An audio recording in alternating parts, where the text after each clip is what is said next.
Hi everyone, welcome back to my channel. If you're new here, my name is Jess, and today I'm going to be giving you guys a full backyard Oasis and vegetable garden tour. So I'm really excited. We're also going to hit up the front yard so I can kind of show you the new progress that's been made there. If you haven't already, go ahead and click that subscribe button and the like so that you never miss out on any videos and so that I know that this is the type of video that you're interested in. So we're going to start on the back patio. We've done a lot of work this last week on it, and before we begin, I just wanted to let you know a little bit about us. So like I said, my name is Jessica. We live in Western South Dakota, and so we garden in a USDA Zone 5. So the winters get fairly cold here, but we do get a fairly decent little growing season, and so it usually is warm from mid-April. Last frost date is mid-May, but and then I think for first frost date's usually around October. So I kind of just wanted to show you what we have going on in the back. Everything's looking really beautiful and is growing well. So let's begin. All right, so I wanted to start in this little back corner here. There's a little pathway, and that is my dog Kona. But so this is our garage, and you kind of walk through this pathway to get to the backyard. We have some planters over here with lobelia and coral impatiens in them, and then this is a morning glory that's randomly sprung up. I did plant in there, but I didn't think that they would actually come up, and then the same thing is going on in that one. And then here's kind of a little snapshot of our back patio. So we have our grill, and then we have our patio furniture sets, which we bought at Lowe's. And above the patio we have little strings of lights everywhere. And then over here we have the hot tub, which our house came with. We moved into this house in September 2019, and it is now July 2020, so a lot of this stuff already came with the house. But these are a few of the planters that I put together for the patio this year. So we have a tiki torch in there, which I think we bought for like $3 from Menards. And then these planters were really nice. They came from Lowe's, and I put elephant ears in them, which are kind of slow growing right now, and then some really pretty lantana, which just look really tropical, and then some cannas. And these cannas are pink, and hopefully they'll bloom again here soon. But my idea really was to try to make this look like a very tropical patio, even though we live in South Dakota where it's not tropical whatsoever. So in this planter we just have two annuals that I bought on sale not too long ago that I just really wanted to put around the garden somehow. So we have this dynamite plant, and it just also looks very tropical and red and hot and fiery. And then we have this purple daisy. Sorry, the camera's not focusing on it, but it's called Zion Blue Denim. And so hopefully this daisy will put out some more blooms for us, and that'll be really pretty. Then on the other side of the hot tub we have this planter, which has some more elephant ears in it. These ones got a little bit of hail damage, but they're putting out new growth, which you can see. And then this is a mango canna, and it looks like it's about to bloom again right there. So that's really exciting. And then in this little corner we have a hyssop, which is starting to bloom as well. Here's our pool. We do have some black trash bags in it. We're trying to get it to warm up a little bit. It's still quite cold. We filled it up this week. A pool is not something you typically see in South Dakota, but again, it came with the house, and so we're just kind of going with it. And we, especially with COVID this year, it's been kind of nice to have somewhere where our families can come and swim with the little ones without having to go to public areas. So this is a raised planter bed that we got for our apartment last year that I decided to just kind of plant up with some random greens. We have another little baby elephant ears in there that's not doing much, but I had an extra one, so I decided to throw it in. These are Kabloom petunias. They are orange. They look so beautiful. I just put this one in here, so it's not looking great. But these two planters are really kind of taking off. And then we have it paired with blue lobelia, and it just actually looks gorgeous. And there's this burnt orange color with a very electric blue. So then here is just kind of an overview of the rest of the yard. So we can go to this garden shed, and I'll show you that piece as well. But I just think the pool looks very tropical already with these tiki torches. We put another one on this end here.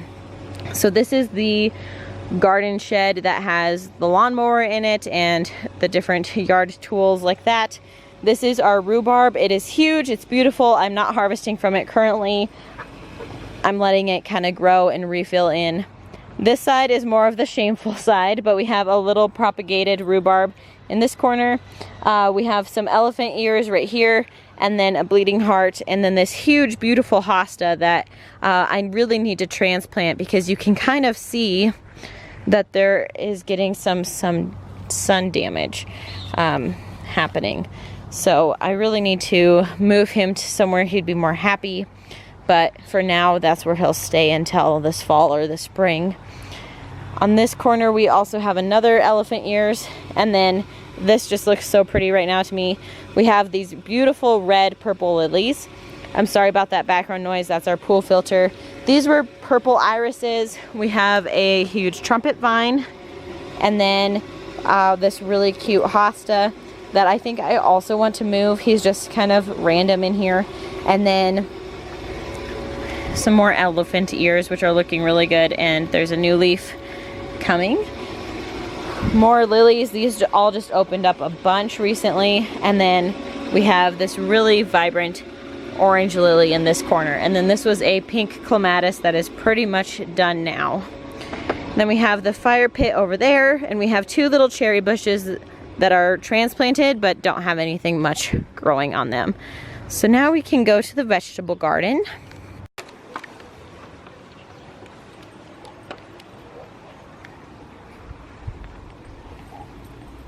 Hi. So here is the vegetable garden, and it's looking really good right now, and it's been really kind of exciting these past few weeks. So in this bed we have the peppers and the beets, and I am really regretting not underplanting the other peppers, just because of how amazing that this bed is doing. And really, I think it's helping retain moisture in these beds. You can see we have some pepper flowers, and hopefully we'll get some peppers forming here soon, but these are all sweet peppers. And then we have all of these amazing looking beet tops, and the beets are still fairly small, but hopefully they'll take off one of these days. But this bed looks really nice. You can kind of tell where one section didn't quite germinate. But then in this pepper bed, these are more of the hot peppers. We have some jalapenos, and we also do have some bell peppers in here. They're not doing as well as the other peppers, and there's a lot of just wasted space, and I kind of wish I would have underplanted something in here just to kind of be able to utilize that. But that's what next year's for, and maybe I'll put like a fall lettuce or spinach or something in here. But these ones are also blooming, which are really exciting. And I think these are the havasu peppers, and they're supposed to be a hot pepper as well. This trellis is doing really beautifully. The peas have reached the birdhouse, and we have the carrots in front, which are just massive carrot tops. So I'm hoping the carrots underneath look just as equally amazing. And then these are green beans, and they are just loaded with flowers, and they're really starting to bush out and get really big. And these are bush beans and not climber beans or pole beans. And then in each one of these corners we have a flowering tobacco, which this one looks like it might be about ready to flower. And then behind there we have some purple gomphrena, which you can kind of see. And then we have a coral hollyhock that hasn't started blooming yet.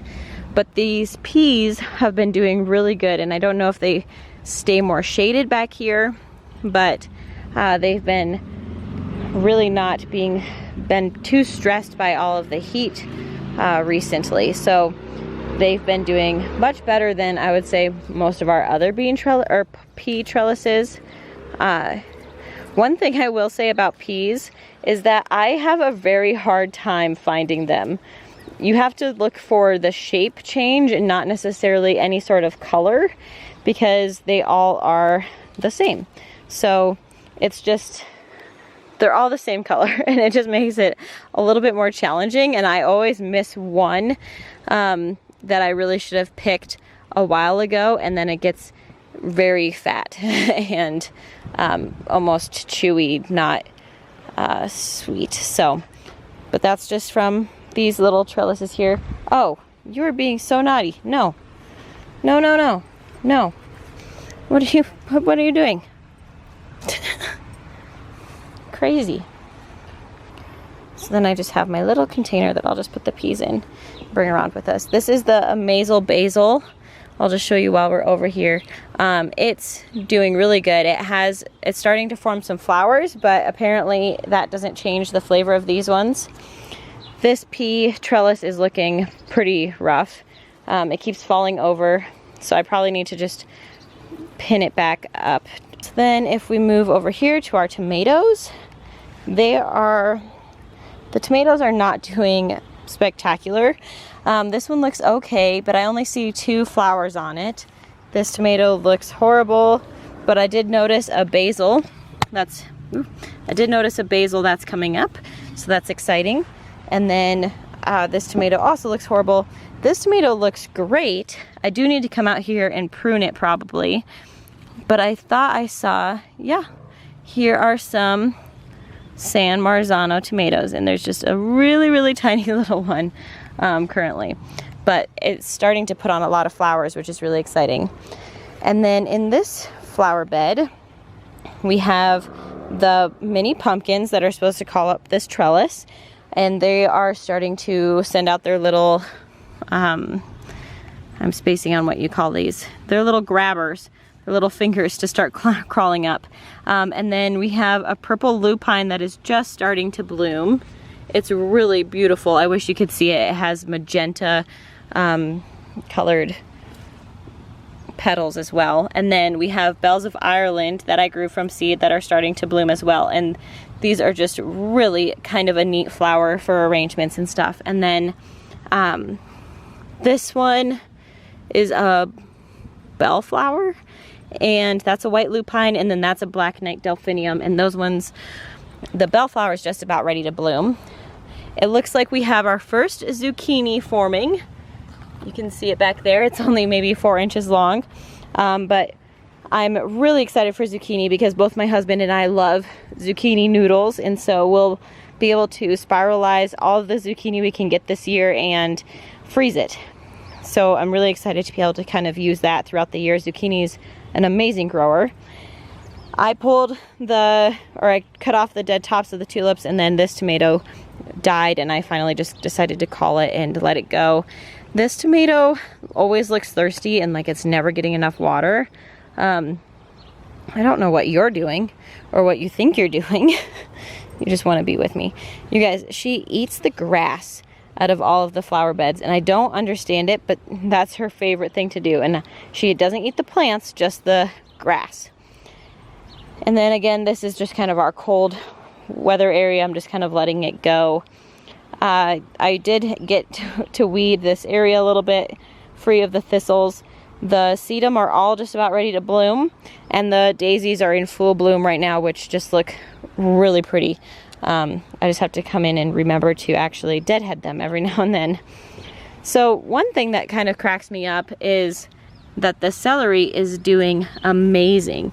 And I don't know if this is what celery is supposed to look like. I'm assuming it is. It looks super healthy. I'm trying to kind of push some dirt up around the bases of them, but they look really happy. So I hope that they grow enough to actually have a full head of celery.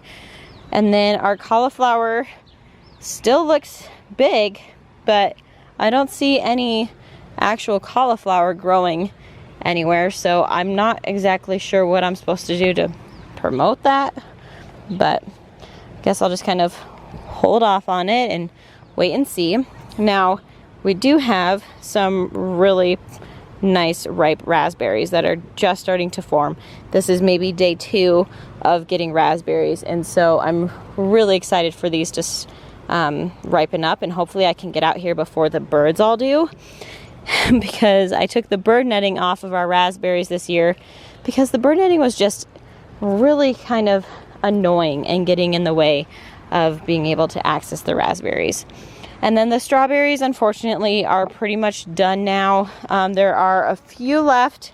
I can see like one in there, but we're only getting a handful of strawberries now, unfortunately. Well, I shouldn't have picked that one. It's not even ripe yet. I just got impatient. But we did get a very large strawberry harvest from this bed, which was really exciting. So hopefully next year we'll get just as many or more, but I was really pleased with how this bed did this year. It's just always kind of sad to see them being done. Kind of like these peas, they're pretty much at the end of their rope now. So I just wanted to show you this because it is something that I'm going to be working on pretty much the rest of this summer and probably next year. But so this is our backyard, and then I'm currently standing on our driveway, and if you go over here, this is the vegetable garden, and then this here is where the owners before us kept like their boat and camper, and I want to turn it into a larger flower garden space. So I've started trying to just put plants in it that I've gotten as you know, from propagation and different things like that from other people's gardens. But this is kind of the disgrace spot. We have the compost bin over there. We have a bunch of extra rocks and weeds and madness going on here. However, in terms of plants, I know it's a little hard to see with the light, but we have two different types of grasses that we planted. And then we have these really pretty purple flowers that the pollinators are just gonna love. And then we just have a bunch of other stuff. I know that this is a type of plant. When I know the names, I'll put them on the screen next time.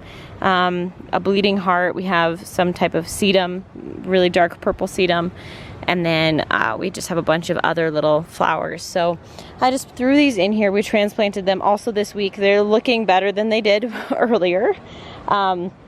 But I just kind of wanted to show you guys this space and just kind of have record of what it was before we kind of transform it into what hopefully it will be one day. Oh, hi. Are you pretty cute or something? What are you doing? As we go to the front, I just wanted to show you this back here. This plant is just about ready to bloom. It is going to be so beautiful. There are purple flowers and spikes everywhere, and then we have two elephant ears. This isn't really a beautiful sight, but it is really fun to kind of see. So then here is the front yard. It's not the most amazing and it's a work in progress, but this is the flower bed that I tore up earlier this year.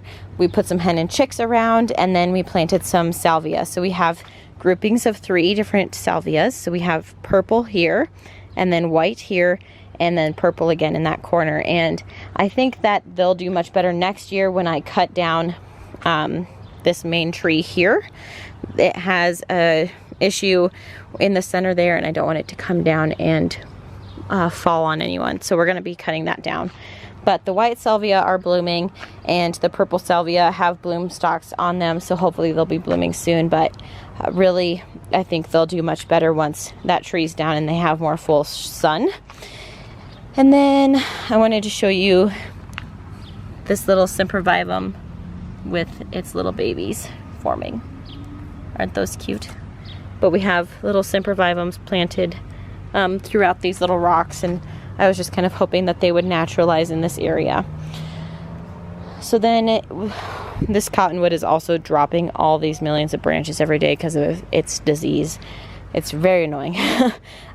Here's the circle planter. We have a sunflower that volunteered itself, so I'm just going to be leaving it and seeing what it does. We planted a bunch of zinnia seeds, or zinnia, however you would like to say that.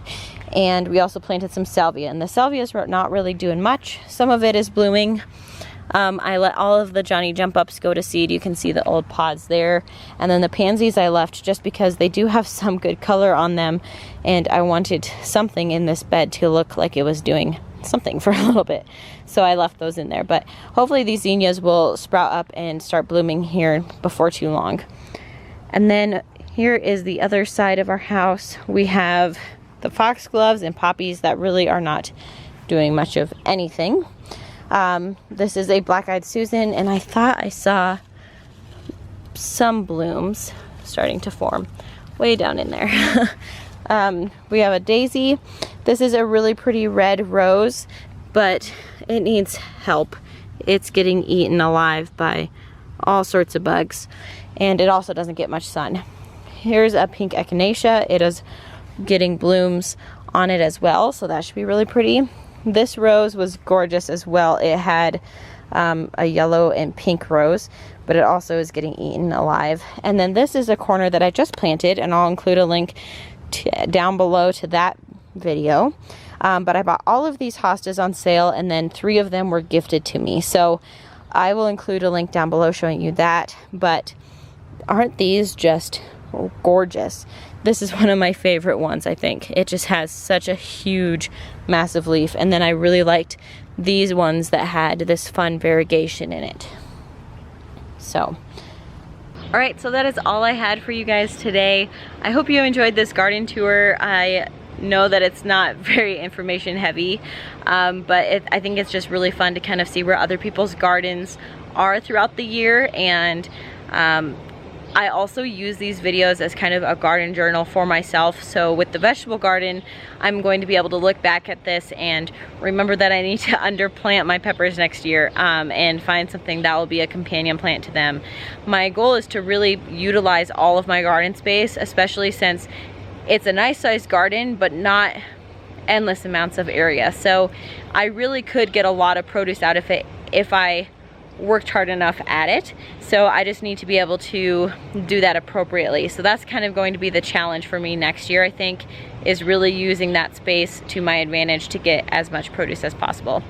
Well, so if you haven't already, please give this video a big thumbs up if you like garden tours and want to see more, or subscribe to our channel if you haven't already, and I will see you guys in the next one. Bye.